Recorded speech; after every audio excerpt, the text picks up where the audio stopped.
Hi, this is Sensei Gale, and I wanted to say thank you all for joining me this morning in our 11 a.m. karate class, April 1st, Wednesday. I appreciate you showing up. It was nice seeing you all again. And in this video right now, I'm going to go over what we did in class today. As requested by some of you, thanks for making me work out again. No, it's okay. I'm happy to do it. It's going to keep me in extra shape too, you know? I'm going to part with the introductory warm-up, the jumping jacks, scissor jacks. I'm sure that you're all pretty familiar with that for now. And I'm going to more specifically go over the extra drills, the bonus stuff that we did today, and the karate drill that I designed to be used in a small environment. So first up, one of the exercises we did today were wide squats. Feet couple shoulder width distances apart. Feet pointing out 45 degree angle, I should say. And butt going straight back. This is a count of 20. Now, one of the reasons why I pick wide squats instead of narrow squats is because you're less likely to make a mistake and hurt yourself when it comes to doing wide squats. Regular squats are shoulder width distance apart. You're supposed to come down with your butt going backwards so that your knee does not pass your toes. But what some people do is this, and that's putting extra pressure on your patella. Your kneecap is sensitive, and you don't want to do it in proper form. Wide squat, it's kind of hard to mess up. Now, it's more difficult to pull off because you're stretching your groin more. You're activating your adductors more than you are in regular squats. So in some ways it's more difficult to pull off, but in other ways it's safer, and it's going to help you out long term with your Shotokan Karate drills. So for a count of 20, that was one thing that we did today. Another one that we did was our regular front stance position where your feet are shoulder width distance apart. Okay. Front leg forward, back leg back, just tilted off to the side slightly. And we dropped straight up and down. Not lunging forward, just straight up and down. This leg becomes almost parallel with the floor. My femur is just about parallel with the grass. My back knee also bends. That's a count of 20 with your left leg forward. With your right leg forward, same rule applies. Your right leg goes to being about parallel with the floor. Back leg, knee bends, driving into the grass. Or whatever floor happens to be beneath your feet. Another drill that we did, and this is a lovely one. Standing with your, I'll go shadow for this one. Standing with your right foot, left knee up, forward, back, left, right. Forward, back, left, right. Forward, back, left, right. North, south, west, east. North, south, west, east. That one's designed to really work on your gastrocnemius and your soleus, the muscles that make up the majority of your calves. Unlike a calf press machine, where you're just going straight up and down, or pushing straight in and out, or even doing calf raises like I just did a second ago, this develops all of the side little muscles around the ankle, around the calf, even in the knee, and creating these slight shifts to help build up your legs so that now when you're sparring, you have all of this extra ankle flexibility, ankle strength, less likely to tear your Achilles tendon, less likely to have a meniscus or an ACL or MCL tear. Very good exercise. After 20, with your left leg forward now, standing I should say, left leg down, right knee up.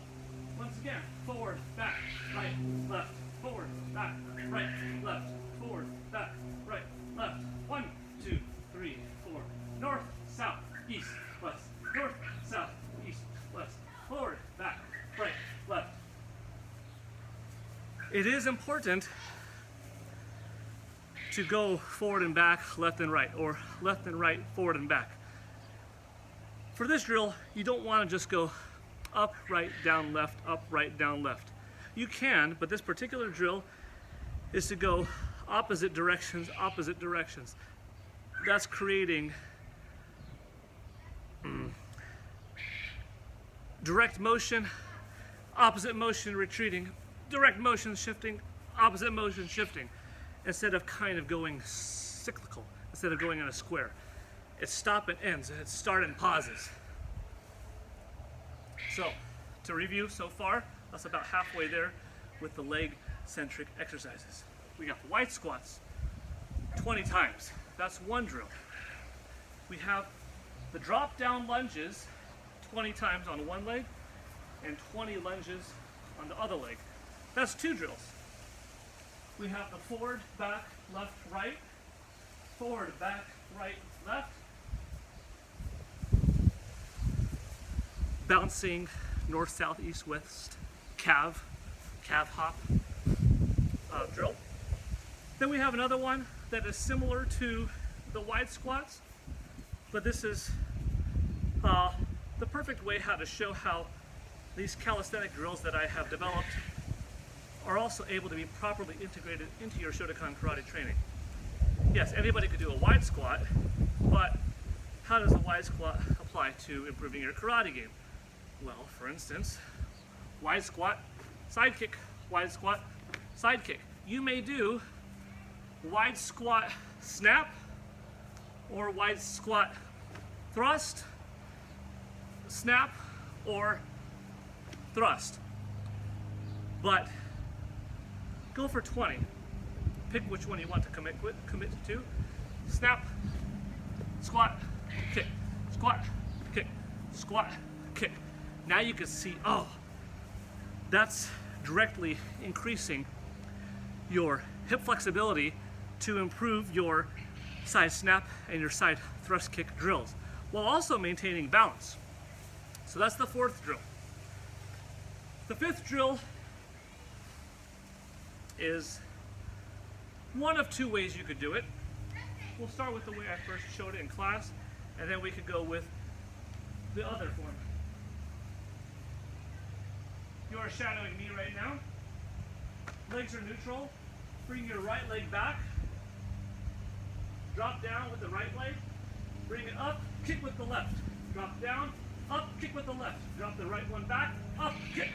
1, 2, 3. Just to show from this perspective, 4, 5, 6. Good. And so forth. 20 times. That was our left leg forward.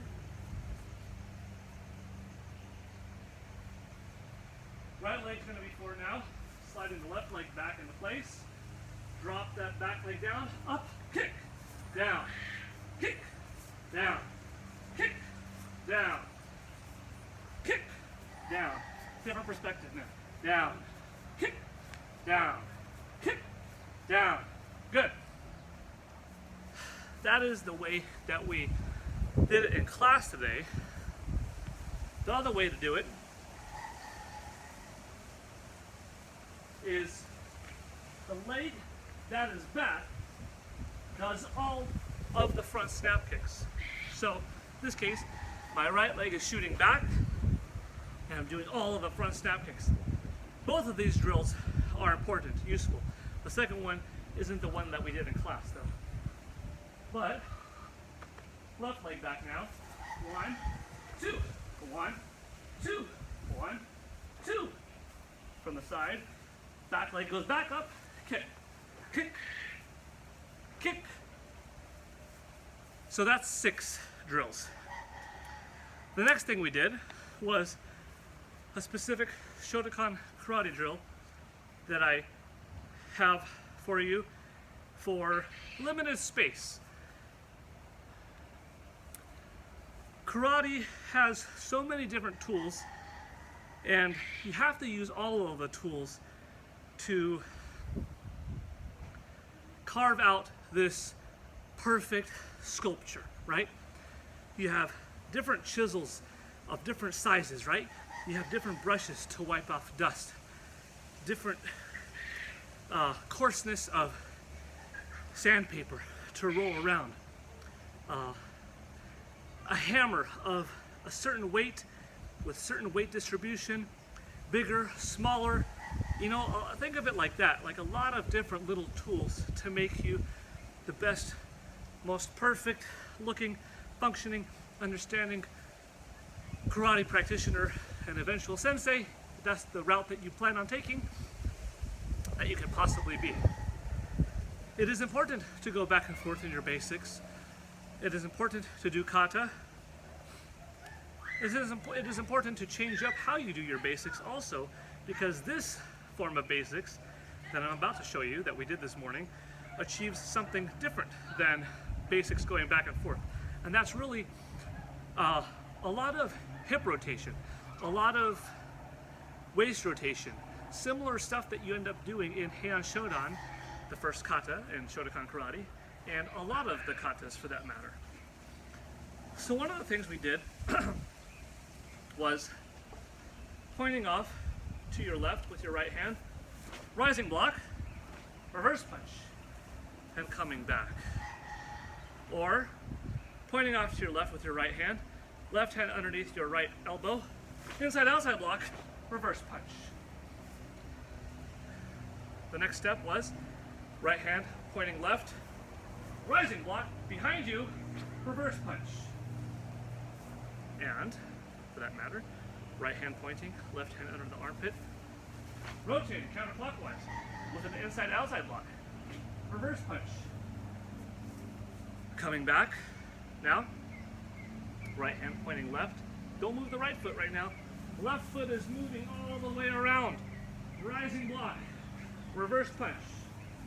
Coming back, now, right hand pointing, don't move the right foot, left hand under the armpit, boom, big inside to outside block. See, the natural flow of the body will tell you what's more comfortable, what's more natural than not. If you took my outside to inside block, it doesn't quite make sense. You try it at home and you feel it. You're going in the opposite direction of what your body is currently spinning. You're contradicting your body movement. So that wouldn't be necessarily a good drill. You can make the argument that it is good to do the impractical drills, however, once in a while, to strengthen up the body in ways it's not designed to be strengthened up. Because in an actual fight, in an actual scenario, you know, this may be such a foreign motion that doesn't make sense, but you may end up having to use it. So you see right there, it's not necessarily something that you should omit just because it doesn't make sense kinesiologically to do. It's not going to be the most practical drill. It's not going to use the proper physiological dynamics of the body. It's not going to make sense, but it may make sense in a different way to do it wrong or to do it impractically, because if that impractical situation ever shows up in a sparring match, in an actual fight, you're going to be that much stronger by having practiced the stuff that doesn't make sense, right? We also did this going the opposite way. In this case, I'm standing in front of you. My left hand's pointing up to the right. My right foot's moved. Rising block, reverse punch. Return. Left hand's up, right hand's under the armpit. Inside outside block, reverse punch. Return. Now, left hand up, going all the way behind me, reverse punch. Back. Going up behind me. 1, 2. Going behind me, elbow underneath, inside outside block, reverse punch. Now, going all the way around. 1, rising block. 2, reverse punch. And one last one. Sorry, inside outside block. Inside outside block. Reverse punch. Good. I know it helps seeing it from face on and from my back so that you can shadow me. So that's the one that we're going to do right now. 12 o'clock 3 o'clock, 6 o'clock, 9 o'clock. Right hand is up, pointing towards 9. Left foot's moving over to 8. Rising block, reverse punch. 1. Right hand still pointing. Left foot's moving to 5. Rising block, reverse punch. Return. Right hand's pointing. Left foot swings all the way around. Rising block. Reverse punch. If you need to check yourself right now, your left foot is on 10, your right foot is on 4, and you're coming all the way back. Now going this direction. Left hand up. Right foot move to 3, and reverse. Left hand up. Right foot is moving to 7. Boom. Now, left hand up one more time. Right foot's moving all the way around. Rising block. Reverse punch. And return.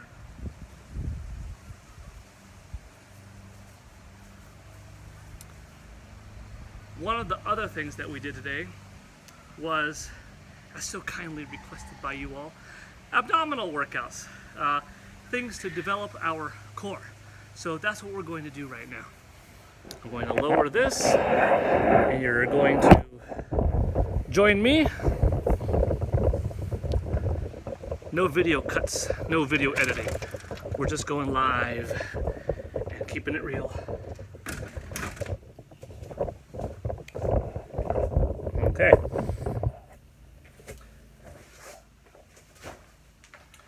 This is a short series of abs that we're going to do now, okay?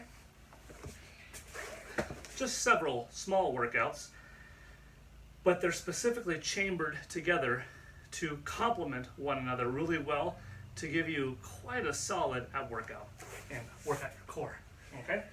First one is something familiar to all of you, as we have done this a few times now. Hands flat, head up, knees to chest, roll up for 20. If this whole drill is too easy for you, do it a whole entire second time from start to finish, and I guarantee you, you'll feel something when you're done. Go for 20. I know that's not 20, but go for 20. Legs straight up, arms straight up. Now, towards the ceiling. These ceiling crunches work really well after you have finished those knees to chest roll up. That's also not quite 20, but that's okay for now. Next one, plank hold, but I call them a rocking plank hold. Feet back, make sure that's in frame. Forearms down, and rocking forward and back. This one, I go for 40. It's a small motion. You don't want yourself to dip in. You also don't want your butt to pipe in the air. You want to be mostly flat. And that's back and forth for 40. I'm doing around 3/4 of all of these right now. Next one, V-sits. Show you from a couple of different perspectives. If you need to, you can put your hands down during this. I challenge you to challenge yourself and keep your hands up though. Your back is coming down and your legs are going out at the same time, right? This one is a 20. Followed by that, we're doing some side to sides. Now with this one, if it's too hard, you can put 1 foot down or 2 feet down, just lean back. But once again, I challenge you to lift your heels off the floor, hands together, boom, rotating. That's 1, 2, 3, 4, 5, 6. See, each time I come to my right will be 1, right? So 1, 2, not 1, 2, 3, 4, but 1, 2, 3, 4. Got it? So, quick review. We did knees to chest roll up, ceiling crunches, rocking plank hold, B-sits, side to sides. And then my last one that complements those two is jackknife. Arms down, legs extended, boom, come up in the middle, come up in the middle, come up in the middle. Don't worry about getting this height. If you could go higher, well, congratulations. That's a 21. As long as you're getting your head, shoulders, legs, hands off the floor, that's a lot of your body weight coming up in the middle. That's a good drill. Overall, that's around 140 reps, if you count the rocking plank holds, being 40. Well, you do count them because it is what it is. They're just quicker to do than others. I believe that's 140. If it doesn't feel like much, try to do it one more time in that same order. And now you've got 280 abs that you busted out in 15 or so minutes. That's a good workout for your whole trunk, working on your core. That complemented by the warm-up that we do in karate, in addition to the specific leg drills that we did today, on top of the turning with rising block, reverse punch material, inside to outside block, reverse punch material, that's all very solid stuff. You don't need a ton of weights. You don't need a gym. You practice your karate and you do it well and you do it often, then that makes for a really strong, solid body. Thank you all for watching. This is Sensei Gale signing out. Hope you all have a good weekend, and I'll see you next Monday morning at 11 o'clock. Bye.